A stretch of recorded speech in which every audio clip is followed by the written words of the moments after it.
Hello, ladies and gentlemen. My name is Lars Schall. I am an independent financial journalist from Germany.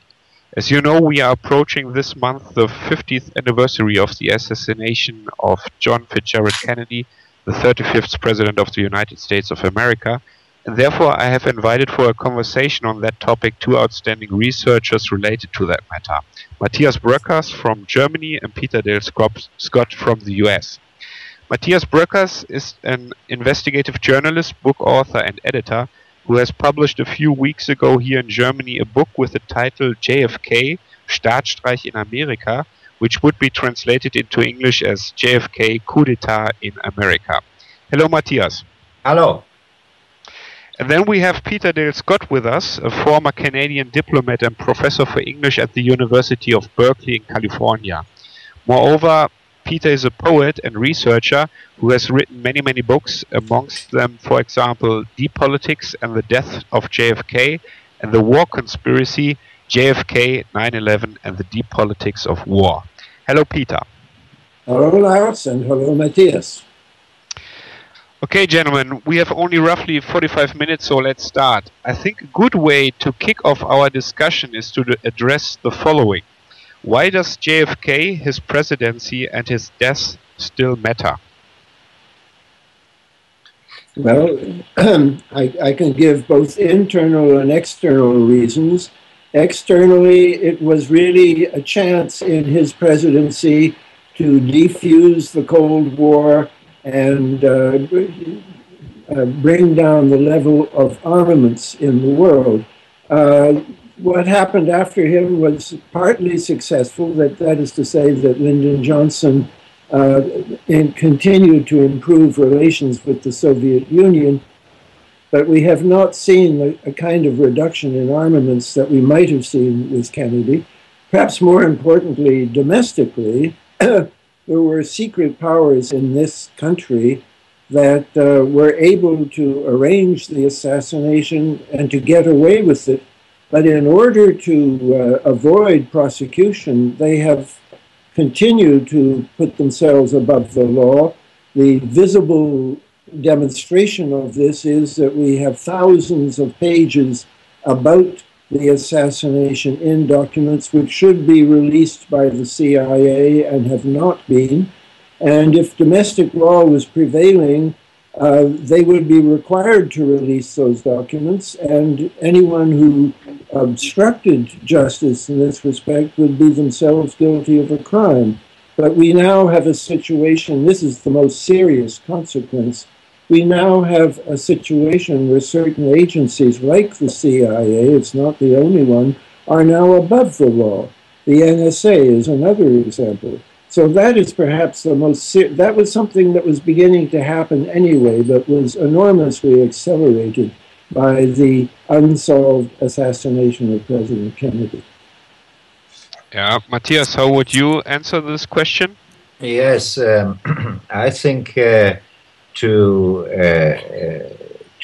solve the Kennedy case and to analyze it is very important, even after 50 years, because this was a covered operation of the military and the Secret Service, and in my opinion, it was the first one which took place in the United States itself. In the years before, they did it in some South American countries, in Iran, and so on.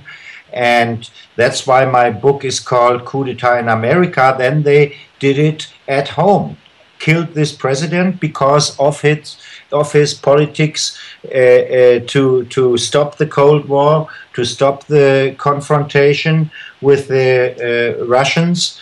And if Kennedy's murder is not solved, if there is no opening of the documents, there must be, in my opinion, a new investigation of the whole case.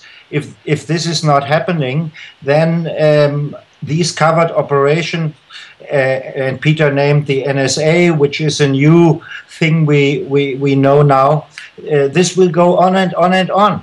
And I think the Kennedy case, therefore, is a very important matter. And I'm a little depressed at the moment because if I read, excuse me, if I read all the media and press outlets these days, I get sad and depressed to read all this bullshit and so very, very few journalists which take their job seriously, and the most of them, they repeat all the Warren Commission stuff and telling the people, we will never know, it might be another shooter and so on, it might be that the Secret Service was involved or the CIA or whatever, but we will never know. This is the style and the way how it is featured in the media now, and this is, for me, it's very depressing. Yeah. Well, can I comment on that? I yes. have been depressed for decades, but I am less depressed right now than I was, say, 25 years ago. It is actually, we saw a book by a major journalist, David Talbot, called Brothers, which became a bestseller in the United States. And it has opened up the mass media a bit to considering that there is something wrong with the Warren Commission report. National Public Radio had an interview a couple of days ago with a man who had been with the Assassination Records Review Board. I would say that the situation is looking up.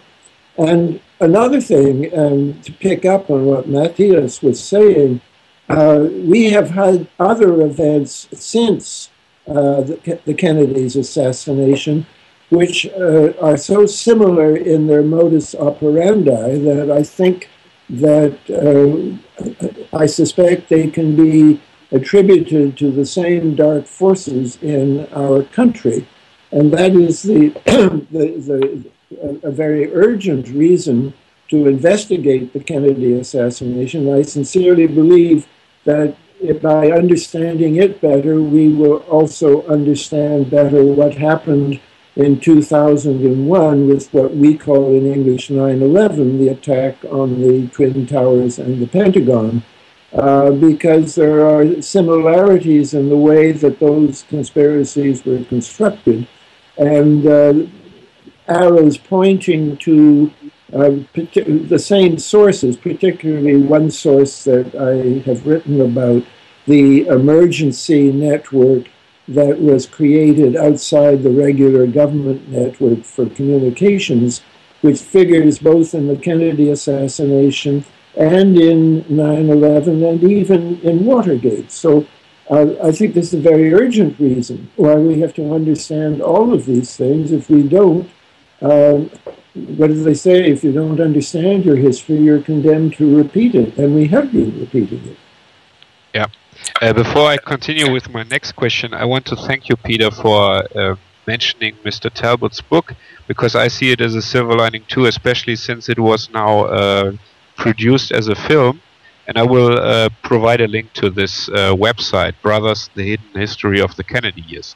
But I think another important issue to address at the beginning is that I ask you, Peter, why is it of essential importance in this and other similar cases to distinguish between what you have coined deep political, deep state events and quote-unquote normal conspiracies?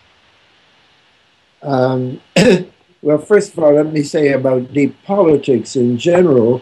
There's deep politics in every country, of course, but where you have countries with what I call excess power, more power than is needed to regulate their own affairs, the United States being, of course, the best example of that right now, then deep politics becomes more important in the background than the public politics of the constitutional state. And we have, as a result, what I call a deep state, which is generating these kinds of conspiracies. An ordinary conspiracy is one which can be contained within the legal processes of the constitutional state. But if you have excess power in the background that is not restrained in the same way, then these things are not checked, and that's why people like Mathias get so depressed. Yeah. Yeah, and I could add to this that if you look at certain points of what Peter is calling deep politics, especially the war on drugs. I just had a lecture some weeks before in Vienna talking on the war on drugs and on the example that the German army, the Bundeswehr, is now hosting the biggest opium production of all times in Afghanistan. She's not. It's not fighting it. It's hosting it and taking care of it. And if you talk on this point to a politician, asking him why is it so, he said, "Yes, I cannot tell you. This is crazy, but this is war, and so on." If you and if you counter this and say, yes, we need this war on drugs because we need to finance all these illegal wars from Vietnam to Afghanistan today, then they shrug with their shoulder and said, yes, maybe you're right, but we cannot do something. Yeah, and every politician or official you talk about this, they agree that you are right, but in the next sentence they say yes, but we cannot do anything about it, and this is a clear sign that there are some powers which are not in the constitutional or democratic or parliamentarian power to control. They do what they want, and they need, for example, this war on drugs to keep the prices high for cocaine, heroin, and so on, and to pay the warlords in the countries where they fight illegal wars. Well, I basically agree with that, and I think it's entirely relevant. Some people may be surprised that we're now suddenly talking about the war on drugs, but I am totally convinced that it is part and parcel of the deep power that we're talking about in America. And I think America is the source of the problem here. The CIA has relied on armies abroad that are financed by drugs since almost the time that it was created. It happened first in Thailand, and then it happened in Laos, and then things were calming down in Laos, and the drug traffic was waning in Laos. Suddenly, drugs are being grown and exported for the first time in a major way from Afghanistan. And then we have a war on drugs, which puts people there. We have two wars started by America. The war on drugs, which has resulted in a vast increase in the quantity of drugs. And we have a war on terror, which has vastly increased the amount of terror in the world, because for every man you kill with a drone, you've created 10 new people who want revenge against the country that was responsible for this crime. So we have to look at the whole scale of violent activities which have contributed to what I call the American war machine.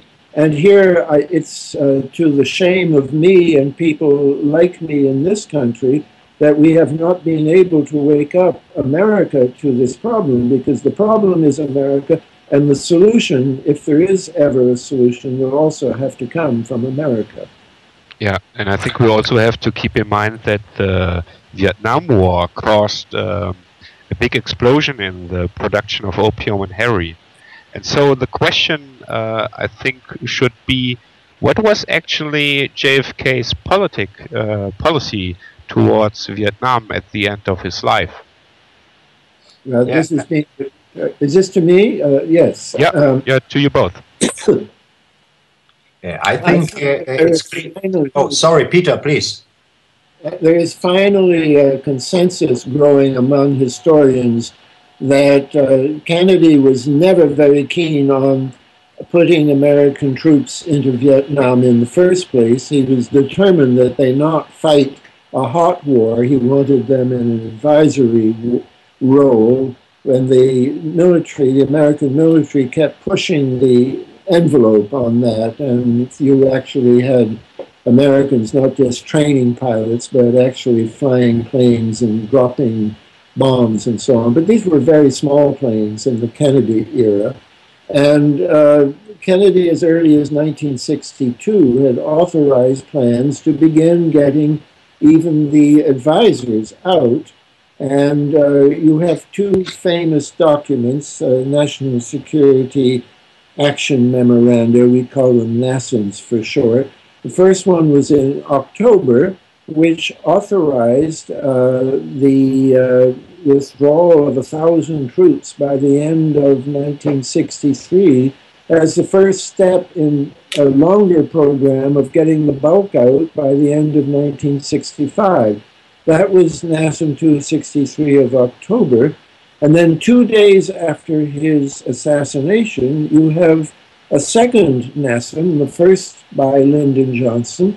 And though it doesn't go immediately over to war, it wipes out the decisions of the first National Security Action Memorandum.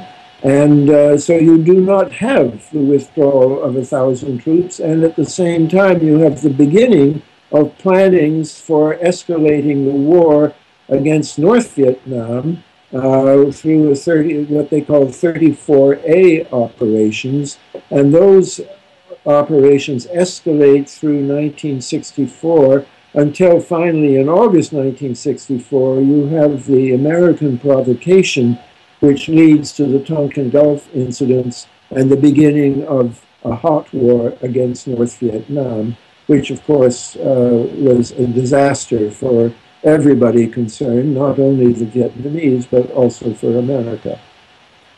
And it's amazing if one looks at the articles now on the 50th anniversary of the assassination, that a lot of historians and also journalists deny that Kennedy had any plans to go out of Vietnam, not to escalate the war. And this is against any historical and documented evidence, because if you look at the work of Peter or the work of John Newman, who wrote JFK and Vietnam, you have a clear side that JFK wouldn't have escalated this war. And the discussion is still on, and this is, in my opinion, a kind of they try to discriminate all the critics of the Warren Commission and the Lee Harvey Oswald stories. Oliver Stone did this in his movie, and a lot of other people like we are discredited with the argument, no, JFK wouldn't have gone out of Vietnam. He would have made anything what Johnson made after him, and so on. I think this is a kind of fake discussion, which you find in every second article now on the JFK assassination, that it's wrong. But if you look at the evidence, it's clear it's not wrong. Kennedy was to go out of Vietnam. And if you hear or look at his speech at the Washington University on June 10th, this is the most remarkable speech in his lifetime, I would say. and he took this very serious. This was not a regular Sunday speech of a politician. This was his true politics. And if you read this speech, it's clear that Kennedy was on his way to to peace, and therefore all the discussion that he would have continued the Vietnam aggression is wrong. Yeah. Yes, I agree. The issue of Vietnam was important to Kennedy because of an even more important issue, which was avoiding the dangers of another nuclear confrontation. We came so close to nuclear war in the Cuban Missile Crisis that through all of 1963, he was definitely trying to mend relations with the Soviet Union, and was getting a response from Khrushchev. The two men understood each other.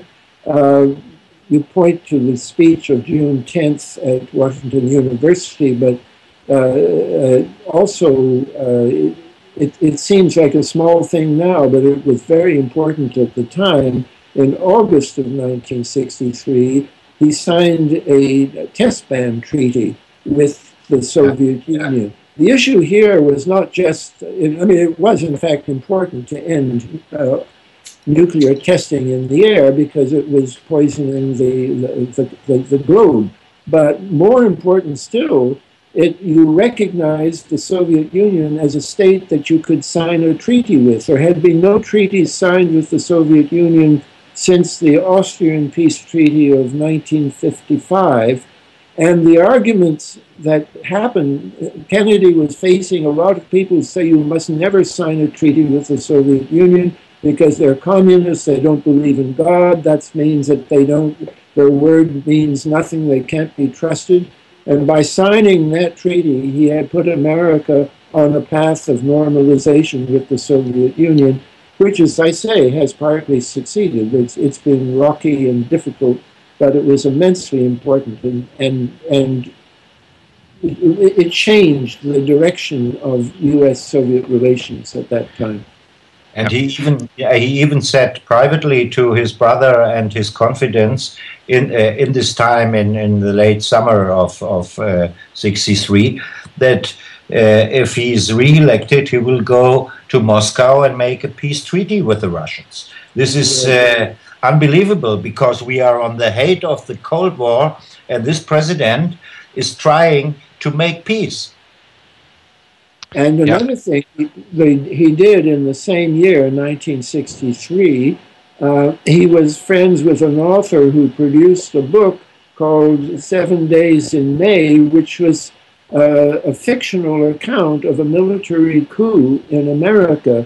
And Kennedy was so worried about the real possibility of that for the first time he allowed the Oval Office in the White House to be used for the filming of that movie. And unfortunately, just making a fictional movie was not enough of medicine to prevent some kind of coup from occurring. Well, wasn't JFK asked what would need takes for a coup d'etat in America? I'm sorry, wasn't JFK asked, related to this book, what needs to take place so that a coup d'etat in America would take place? Well, perhaps Mathias can answer that question. I don't know what you're referring to.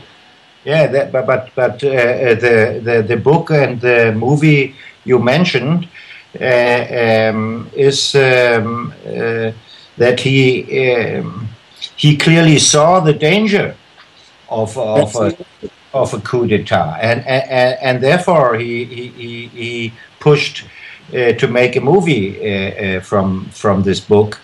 And if I'm right, the director of this movie was a friend of Robert Kennedy. That is correct. Yes, they were very frightened, and actually, I think that was what created a bond with Khrushchev. The Khrushchev understood that he had Kennedy had a military. The military, some of the generals did not forgive him for a peaceful resolution of the Cuban Missile Crisis. General LeMay, who was head of the Air Force, said after that America had just suffered its greatest defeat. Because they wanted to use the whole situation as a pretext to bomb and conquer Cuba, and felt very frustrated that Kennedy had not allowed that. And actually, one of the a part of the deep politics of the Kennedy assassination, as I've described it, is that some people were hoping to use the fact that the assassination was blamed on Lee Harvey Oswald, who had gone to the allegedly gone to the Cuban embassy in Mexico City, that they were going to blame the assassination on Cuba and use the Kennedy assassination as an opportunity to invade Cuba. So we had a very restive military, and so although the assassination was a tragedy, it could have been worse that the hawkish generals did not get what they wanted in '62 or '63 or later, for that matter. And the military also played a crucial role, I think, in the cover-up of the murder, because there is evidence that the general you mentioned, Curtis LeMay, was at the autopsy at the Bethesda Hospital smoking a cigar.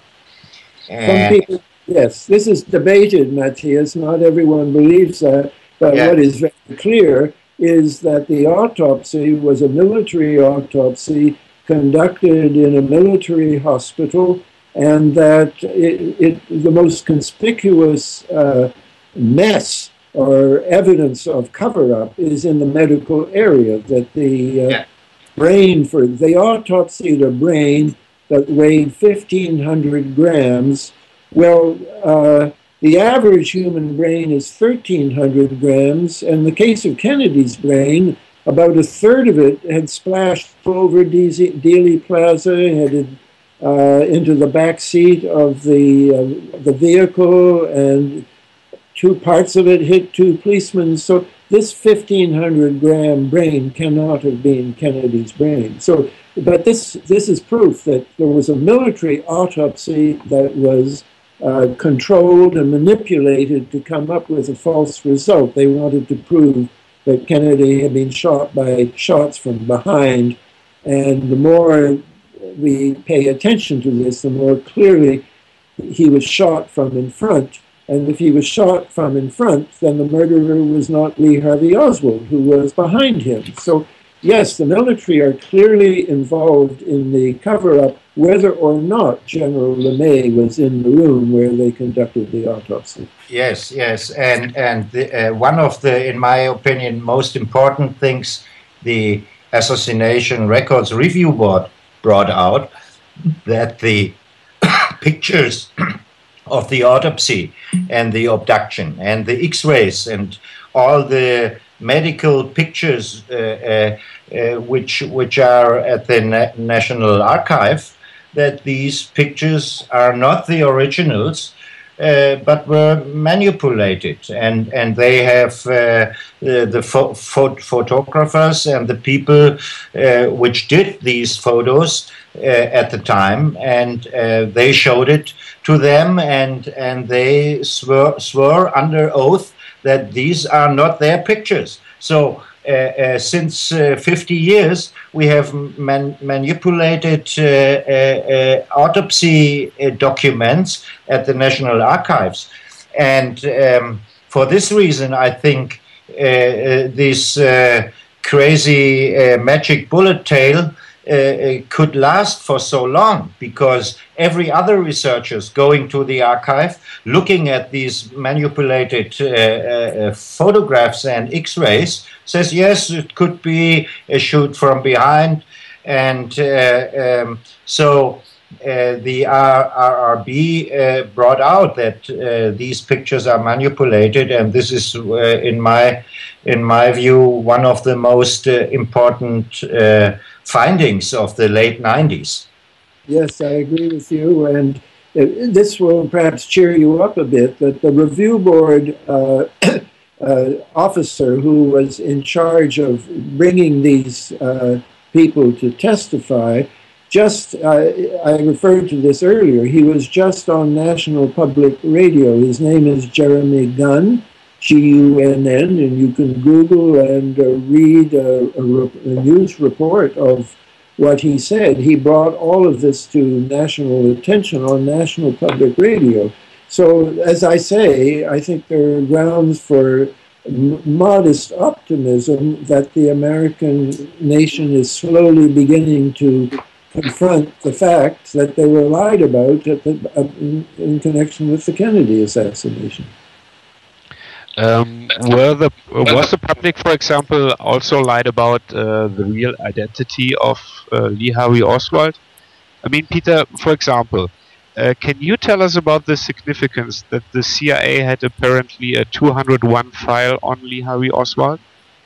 Yes, well, it doesn't surprise me so much that they had a 201 file, although it appears that they had a different kind of file for ordinary people. A 201 file was for a special category of people. But most importantly, this file had been quiescent for he came back from the Soviet Union in 1962, in the summer of 62, and then for a year there was no activity on the file, and then suddenly, in the weeks before the assassination, there was a great deal of activity, and most strikingly, a group of people in the counterintelligence section under James Angleton, who is many people's suspect in the matter, they start sending out documents about Lee Harvey Oswald. They send out 2 documents on the same day to different audiences, and the documents say different things about Oswald that are not compatible with each other. So one, or at least one, if not both of those documents was falsified. And the similar thing is happening over in the FBI, where they too have a file on Oswald. And Oswald himself is becoming more active politically in the months before the assassination, and he has a debate on television with a group of Cubans who are sponsored by the CIA, and this debate is filmed extensively after the assassination to prove that Oswald was a communist or a leftist. And an extraordinary thing happens on the FBI side. As he's just been arrested, there are all kinds of reasons to be more interested in him than before. And a month before the assassination, Oswald is not put on a list for special observation. He is taken off a list for special observation. And I think that is very important for the plot, because Kennedy was going to go to Dallas, and it was very important that Oswald not be picked up by the authorities, because if he had been, he could not possibly be what I call the designated culprit, the man they had already chosen to blame the assassination on.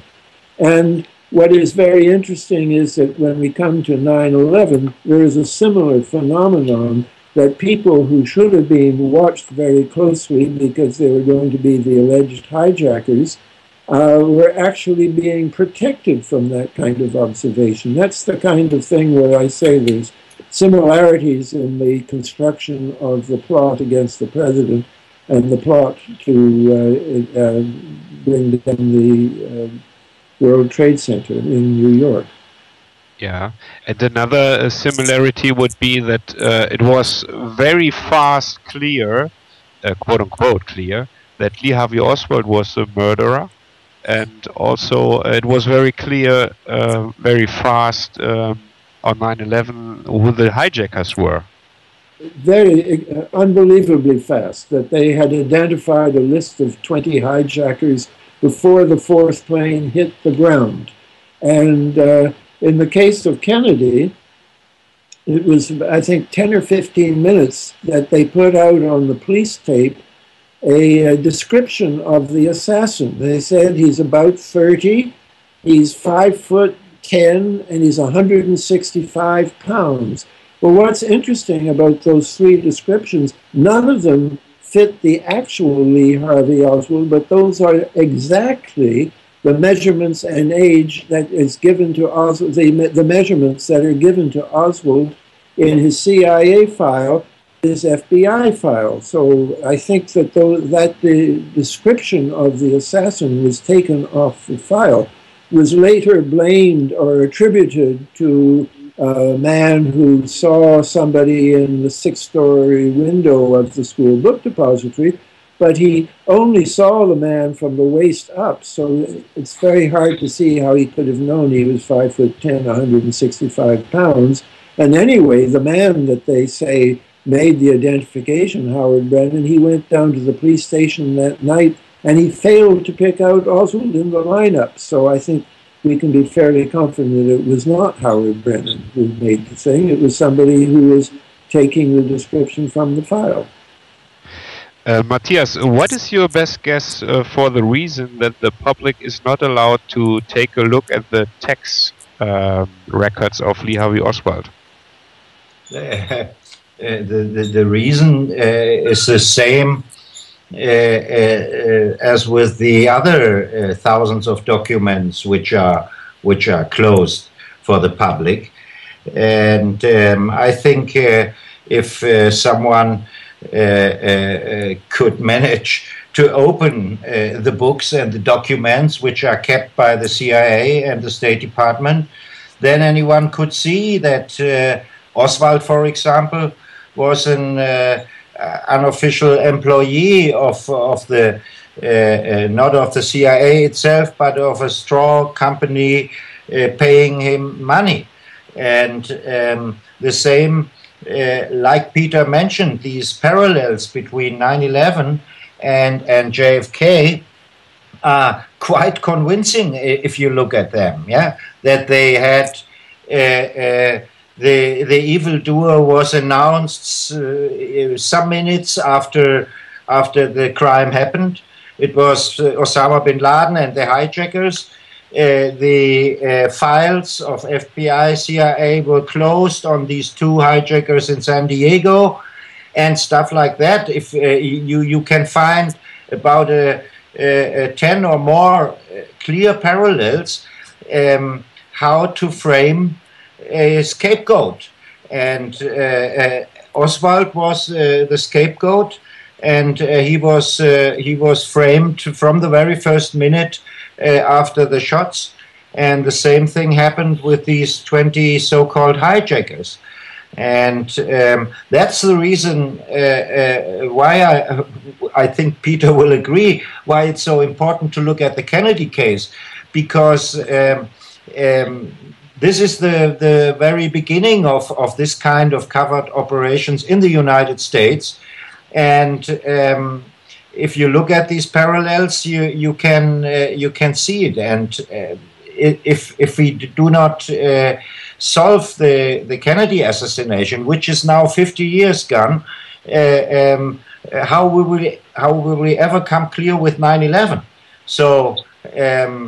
And it's more easy now today to talk on these deep state doings because this is 50 years before.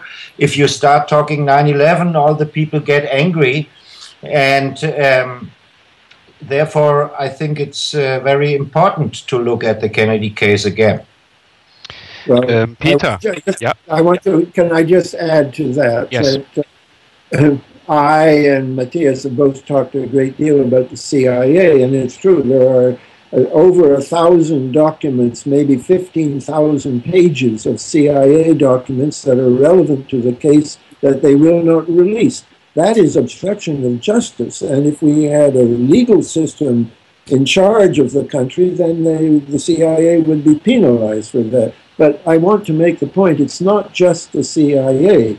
The Army intelligence were told not to destroy their files on Oswald. They destroyed them, all of them. There was a Marine intelligence file on Oswald. There were classified documents in the file, which means Lee Harvey Oswald was not an ordinary person. He was a matter of concern to intelligence people. And that has never been seen, because if we just think it was one agency, the CIA, I think we are, in a sense, underestimating the breadth, the scope of the conspiracy that managed to pull this off and has pulled off other events since and will continue to do so until we can do something to expose their role in this. It's even the IRS, because Oswald's tax declaration is still top secret.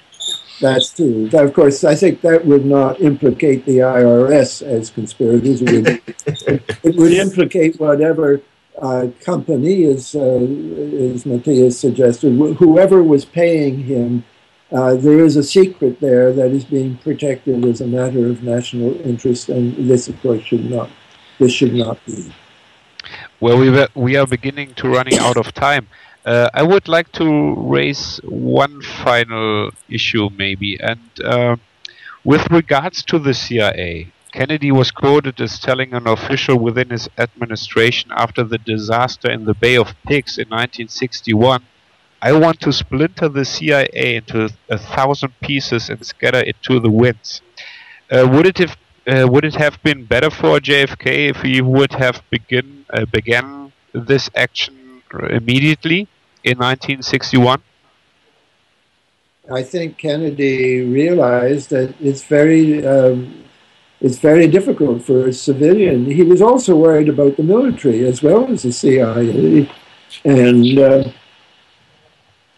he doesn't, you know, in theory, the president is the most powerful person in the land. My own deep political analysis is that no, there are forces that are deeper and more powerful than the state that don't really recognize and accept the sovereignty of the president as the supreme power.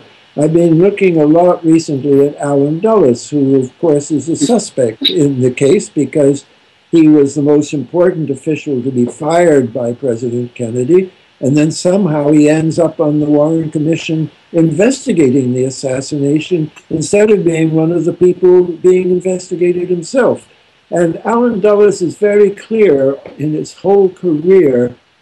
He felt that people like himself, powerful bankers and lawyers, they had the care of the country better understood by them than by these puny people who were elected to office from time to time. So when Eisenhower said, "I need to control all U-2 flights," for example, Alan Dulles was not upset. He simply made a deal with British intelligence that when they wanted a flight and Eisenhower didn't authorize it, then they would have the British Prime Minister authorize it. So he would just simply overrule what the president wanted. And that mentality was widespread in that kind of class of people. And it gave Kennedy, I think it would have been very difficult for him, just as it's still difficult for us today, the critics, to get any purchase on this. And the truth, to come back to what Mathias was saying, our best weapon to achieve something here is the truth because of the crimes that have been committed by these people. I think Kennedy was not able to splinter the CIA into 1,000 pieces. He took not only Alan Dulles, he took most of his cabinet from the former administration in the beginnings, and even and worked with him. His father was still there in the beginning of his presidency, and he managed all this. After the Bay of Pigs, and after he saw how his hardcore generals were working for a war, he changed his mind, and then it was too late to fight these powers, and therefore I think it's tragic that JFK could not do anything about it, and as we see with the recent President Obama, which came into office with a saying of hope and of change and stuff like that. He didn't change anything, and I think any president sitting in the White House has the shots of Dallas as a kind of reminder. If he goes out of the line of the military-industrial complex, same thing will happen with you. And so any president elected has no choice, or not a personal choice, to do politics on his own. Well, yeah. Go ahead. Please Lars. go ahead. Okay. Well, I would like to ask one final question. If I understood you both correct, is it important to deal with the Kennedy assassination in order to see the connection between the success of the assassination and the fact that the perpetrators were getting away with it on the one hand, and the growing shenanigans that followed afterwards on the other? Well, I feel that, President Roosevelt said to Colonel House, who was his advisor, in 1933, he said, it's been a fact ever since the time of Jefferson that the country has been really ruled by a small cabal of lawyers and bankers. And I think what we have seen is that was not only true in 1933, the nature of the cabal has changed a bit, the military-industrial complex, new financial elements and so on, but there still is a kind of control in the country that is not subordinated to the power of the people, of those who are elected by the people. And the importance of hammering away at the Kennedy case is that these people in control committed a crime and got away with it. And the only way we can change this situation, which is dangerous to the whole world, America is a threat really on every continent practically, is to expose what these people have done and thereby limit their power. Yeah, I have now the quote here from Franklin D. Roosevelt to Colonel E.M. House in 1933, because you open your book The Road to 9/11 with it, Peter, as you know, yes. And the quote is the quote is, "The real truth is, as you and I know, that the financial element in the larger centers has owned the government ever since the days of Andrew Jackson." Okay, Matthias. Yes, I agree totally. And I would like to talk more and to talk longer, but my dentist is waiting. Yeah. And so I want to thank you, and especially I want to thank Peter. I owe much to his work for my own, and so I think the only thing we can do is go on and fight for the truth. Well, I want to thank Mathias too, because we feel lonely in this country, we who are doing kind of research, but it gives us strength of heart to know that other people in other parts of the world can see the same things that we see and develop and add to the body of knowledge that we are trying to assemble here. So thank you, Mathias, and others like you in Germany and France. Okay, Peter, bye-bye. Bye-bye. Okay. Yeah. So long live the true German-American friendship. Ladies and gentlemen, I thank you for listening to this discussion with Mathias Broeckers and Peter Dale Scott, and I hope you are encouraged to pick up their books and some other books that are worthwhile to read, for example, JFK and the Unspeakable by James W. Douglas. Okay, thank you very much. Bye-bye. Bye. Auf Wiedersehen. Auf Wiedersehen.